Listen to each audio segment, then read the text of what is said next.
A gente vive uma era de crise do sentido. As pessoas falam, nossa, eu não consigo encontrar sentido, propósito no que eu faço. Faço isso aqui, mas não me encontro. Essa é uma queixa muito comum. E ela não é bem de depressão, de angústia, de ansiedade. Ela é uma coisa meio particular, assim, que tem muito a ver com ter muitas opções, poder fazer qualquer coisa. Tal como eu posso virar especialista em programação em Java. Vai na internet de graça, você consegue virar especialista se você quiser. Dadas essas opções e dadas as dificuldades de conexão que surgem nesses meios, a experiência de que há uma crise de sentido pessoal e que você não consegue encontrar o sentido na sua vida, tende a crescer também. Conforme você começa a algoritmizar mais a vida, a crise de sentido também cresce. Isso, para mim, é uma marca da tal da metamodernidade, que é o momento atual que a gente está vivendo, que é um momento de abundância, não só de informação, de possibilidades de modificação da própria mente, ou psicotecnologias. Né? A gente já veio da fase da informação. Tem tudo na internet, você vai ficar lendo lá e daí, tanto faz. Não, hoje em dia você pode... Eu quero virar a mestre em yoga. Você pode fazer isso pela internet de graça ou por R$50 por mês. Então, as psicotecnologias estão aí disponíveis para todo mundo. E no final das contas, essas possibilidades todas e efetivamente o mergulho das pessoas nessas possibilidades resulta em algo paradoxal, que é ao mesmo tempo maior cultura, maior transformação, etc. Mas também mais experiência de crise de sentido, de não se realizar e não se ver em nada. Sim. E o relacionamento interpessoal também se esvaindo cada vez mais, né? Porque a pessoa tem ali muito fácil o acesso muito grande a sentimento de empolgação o tempo todo, de novidade o tempo todo, e aí a pessoa ao lado começa a ficar entediante, né? Perde a graça. Total. Não é mais tão... Muito Nossa, bom. é sempre o mesmo papo, é sempre o mesmo jeito. Aqui eu olho a cada 15 segundos, é uma voz diferente, é uma cara diferente, Uma né? resposta, um estímulo diferente. Se a gente para ver, aplicativos de relacionamento, que eu não sei se vocês sabem, mas quase todos os aplicativos relevantes de relacionamento do mundo são de uma única empresa. Não sabia. Que tem o Tinder e todos os outros. Então tem uma empresa que controla os relacionamentos contemporâneos no mundo. E os relacionamentos nas plataformas levam, quando você faz pesquisa no assunto, a essa queixa. Justamente da falta de saco das pessoas. Assim como assim, se o grau de tolerância baixa. E o engraçado é que a pessoa, conforme o grau de tolerância dela baixa, se torna mais insatisfeita. Essa é a crise de sentido. Então, você fala, nossa, me livro de sai enrosco. Ufa, enrosco. E, curiosamente, com esse sentimento que ponto a ponto é racional e faz, que legal, que bom que você tem essa capacidade, essa consciência, a crise de sentido na tua vida aumenta. Olha que curioso. Nossa. Eu tava vendo o seu episódio com a Marta Gabriel no Flow, quando rolou, e eu lembro que ela falou alguma coisa que me chamou muito a atenção. Não vou lembrar as 3 coisas que a gente perdeu, que ela disse, que é o silêncio, a privacidade, e eu acho que a terceira era o tédio, não lembro ao certo. Mas é justamente... Eu também não lembro, mas tem tudo a ver. Mas é justamente isso, né? Hoje a gente não tem mais um tempo de tédio hoje em dia. Pois é. Quando a gente tinha, quando era criança, e a gente tava no tédio, e a gente fala, acho que eu vou falar então com meu amigo. Então vou ver o que a mamãe tá fazendo. Sim. Hoje a gente tá no tédio, meu Deus, deixa eu estimular meu cérebro com alguma tecnologia. Pegar um negócio de... É o interesse pelo simples esvaindo, né? E essa busca incessante, porque é um vício. É um vício. É um vício, como qualquer outro. Então, a pessoa não consegue ficar 5 minutos parada sem um novo... Sim. Eu sempre tô Parece lá que- scrollando a notificação. Deixa eu ver a notificação. Eu nem uso nada disso. Então, você tem um... Não, nem é. Não. Eu lembro a Eu criei primeira rede vez social que... outro dia, porque o Igor me encheu o saco demais. Isso que eu ia te falar. Faz A primeira 2 vez anos. que você veio ao Flow, eu lembro que você não tinha rede social. Não, eu nunca tinha tido. Não tive Orkut, Facebook. Não passei por tudo isso aí, nunca teve. Nem isso aqui, eu não tive nada. Eu lido bem. Eu É. lido bem. Eu nunca Assim, tive- eu quis não ter nada tenho disso. som nenhum no celular. Então, assim... Eu não tenho nem o aplicativo. Quando... E hoje eu tenho rede social mesmo. Então, assim, eu paro pra olhar quando eu paro pra olhar. Sim. Né? Eu também consigo ir ao cinema e Então, assistir o filme completo como a gente sempre Sem fez, pegar o celular, sem olhar. Então, assim, também é uma autoeducação no sentido de não atropelar as coisas com algo que não é urgente, mas que vai virar urgente a partir do momento que eu visualizar. Então, eu não visualizo. Sabe uma coisa engraçada? A gente tende a achar que a resposta rápida, né, essa conectividade direta, é uma espécie de asset. E, num certo sentido, é mesmo. Mas olha que paradoxal. Na Folha de São Paulo, assim, um dos jornalistas que eu mais admiro, talvez eu possa dizer assim, o cara que eu, pensador que eu, sabe, da vida como ela é, que eu mais admiro é o Hélio Schwartzman. Eu vou contar a fofoca dele. Conte. Ele não tem celular. Simplesmente não tem. Não é que ele não tem redes sociais. Assim, Não tem aparelho de celular. Não tem aparelho de celular. E olha só, é o maior nome de todos. Eu conheço outras pessoas, assim, absurdamente famosas. Aí no nível que eu não sei se vale a pena mencionar, porque eu não sei se viola um pouco da intimidade da pessoa, justamente porque ela... que também não tem celular. Pensa assim, uma das pessoas mais conhecidas do Brasil, admiradas. Não tem o aparelho. Então é engraçado, porque quando a gente está nesse ciclo, a gente tende a achar que, né, que eu estar lá momento a momento é o que vai fazer a diferença. Até 2 anos atrás eu não tinha redes sociais. Eu não acho que mudou.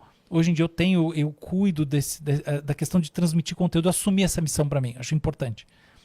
Mas eu não acho que algo profundo na minha vida, no meu posicionamento, mudou em função disso. Eu entendo uma percepção de um monte de gente falando que mudou, mas não, no fundo, sabe quando você olha as KPIs de verdade? Não, as coisas onde eu estou das mídias, das grandes mídias, nenhuma teve nada a ver com isso. Sim. As empresas que eu sou só, nada a ver com isso. As coisas que eu faço, que eu penso, nada a ver. No final das contas é engraçado, mas a gente tem essa sensação que, sabe, aquilo que roda momento a momento é absolutamente decisivo. Mas quando você deixa de rodar momento a momento, você olha, talvez você fale assim, poxa, mas não é. Talvez o sucesso do programa não dependa tanto quanto parece desse tipo de mecanismo. É claro que um programa digital depende da conexão digital.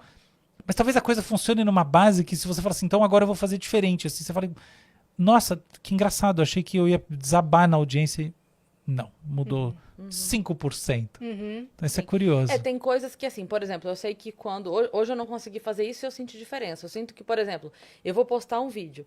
Eu sei que a primeira meia hora do vídeo, a entrega da primeira meia hora faz muita diferença pro algoritmo. Dita como o seu vídeo vai performar, né? Isso. Então, assim, quando eu vou postar um vídeo, eu tendo a reservar a próxima meia hora para interagir com as pessoas que estão interagindo. Por uma questão profissional. Então, assim, eu vou postar o vídeo, então eu me reservo aquele momento para estar ali. Mas eu consigo, assim, facilmente. Eu tô aqui, peguei o celular, bati o olho, vi. Eu consigo falar depois. Eu sei que tem gente que não consegue. Não, vi, é agora. Eu nunca nem interagi depois de subir nada, porque eu não tenho a senha da minha conta. Eu não tenho a menor ideia qual é a senha. Eu já até falei. Sorte que ele tá sentado aqui interagindo com a gente pessoalmente, e aqui é sincero, né? A gente tem mais 2 perguntas. Vamos lá. Sincericídio. Como a crescente algoritmização... Olha, a gente estava falando disso agora, do legal. pensamento e da dependência de tecnologia. Nossa, veio a Nossa, pergunta... meu. Você estava ouvindo a gente? Você foi um chuchu mesmo nessa pergunta. Impactar o desenvolvimento das gerações futuras. Chegaremos a uma estagnação intelectual e criativa? Toma. Ou o professor acredita que em algum momento voltaremos a nos conectar com o interior não tão influenciado? Eu acho que a minha opção vai mais para o lado B. Eu acho que, primeiramente, como com tudo, a gente tende a entrar em tendências de maneira mais acrítica. Conforme o tempo vai passando e a gente vai vendo a diferença competitiva, as vantagens de quem não compra a moda de maneira tão profunda, a gente vai reequilibrando isso. Então, eu acho que nos próximos anos é esperado que uma tendência de algoritmização cresça. Ela está associada a um fenômeno engraçado não, mas curioso, que é o QI cresceu desde que começou a ser medido no começo do século XX, o primeiro declínio na inteligência mensurada está acontecendo nesse exato momento, pelo menos que os estudos mostram. Dá para perceber. E eu acho que, assim, enfim, esse tipo de coisa tem muito a ver com esse fenômeno. Mas eu acho que conforme o tempo passa, entre outras coisas, as pressões regulatórias e a acomodação dessas tecnologias no mundo educacional crescem. Então, por exemplo, existe toda uma ideia de que quanto mais exposição à tecnologia, melhor. Quer dizer, agora está começando a surgir a ideia de que não é bem assim, não faz tão bem e tal. Mas até pouco tempo atrás a sensação tanto faz o que falam os babacas, o que importa é que eu preciso, porque isso aqui vai trazer uma vantagem competitiva direta. Esse é o zeitgeist, é o espírito do tempo. Vamos dizer assim, uma manifestação momentânea desse espírito. Eu acho que em alguns anos a percepção vai ser um pouco diferente. Vai ser assim, não, para todos os lados tem só tecnologia.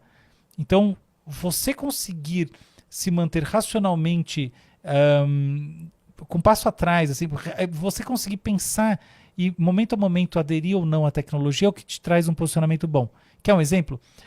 Nos anos 70, nos Estados Unidos, houve uma enorme explosão produtiva alimentar. Consequentemente, você tinha um superávit de alimentos e calorias disponíveis gigantesco. O que aconteceu nos anos 80? A propósito, eu morava nos Estados Unidos lá, eu cresci, estudava na escola. As porções aumentaram de tamanho nos anos 80. Eu era criança e tudo, né? Tinha acabado de nascer. Mas isso aí, aumentaram de tamanho. O que aconteceu? As pessoas começaram a comer muito.